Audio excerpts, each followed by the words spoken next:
Hello my dear friends, आप सभी का स्वागत है लेट्स पास चैनल में। आज का हमारा टॉपिक है अधिगम स्थानांतरण, जो कि बहुत ही महत्वपूर्ण स्थान रखता है। आप इस वीडियो को पूरा देखिएगा क्योंकि इसमें ज़रूरी और छोटी छोटी बातें बताई गई है और उसी में मैं बताते चलूँगा कि किस प्रकार का प्रश्न जो है एग्ज़ाम में इससे रिलेटेड पूछा जाता है। तो हम देखेंगे अधिगम का स्थानांतरण क्या होता है।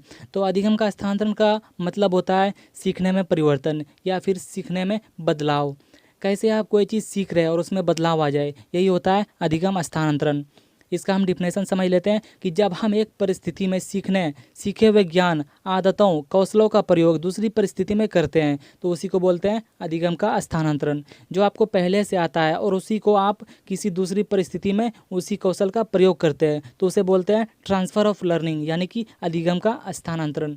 अधिगम के स्थानांतरण का दो प्रकार होता है। पहला है मुख्य प्रकार, दूसरा है गौण प्रकार।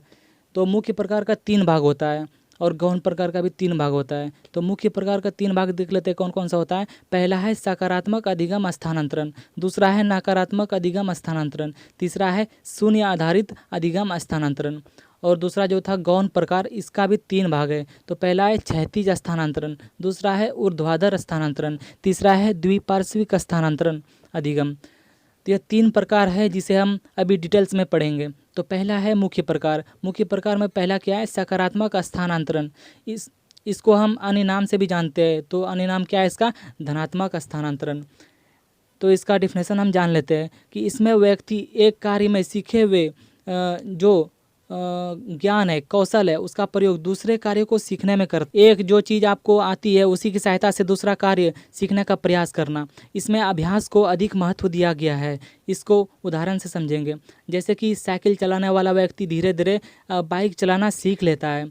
और दूसरा उदाहरण है, जो आदमी टाइपराइटर यूज़ कर रहा है उसे कंप्यूटर टाइपिंग करने में बहुत ही आसानी होगी। तो यह समझ गए यहाँ तक। और दूसरा क्या है, नकारात्मक स्थानांतरण।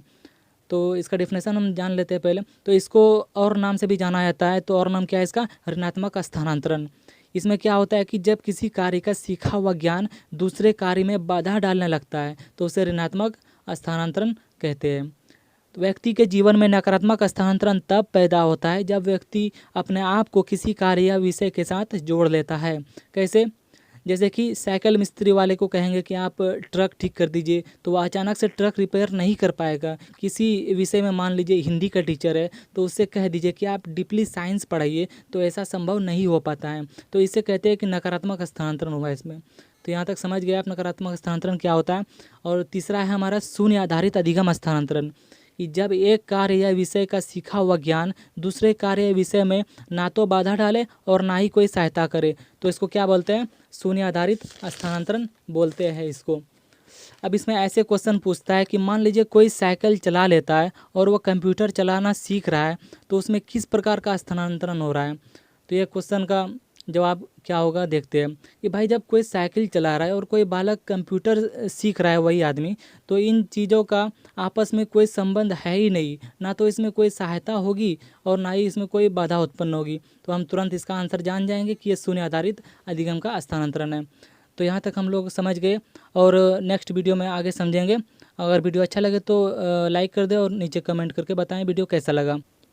और जो लोग मेरे चैनल पे न्यू है वो चैनल को सब्सक्राइब कर ले और नीचे दिए गए बेल बटन को भी दबा लें ताकि आने वाले वीडियोज आप तक सबसे पहले पहुँचे।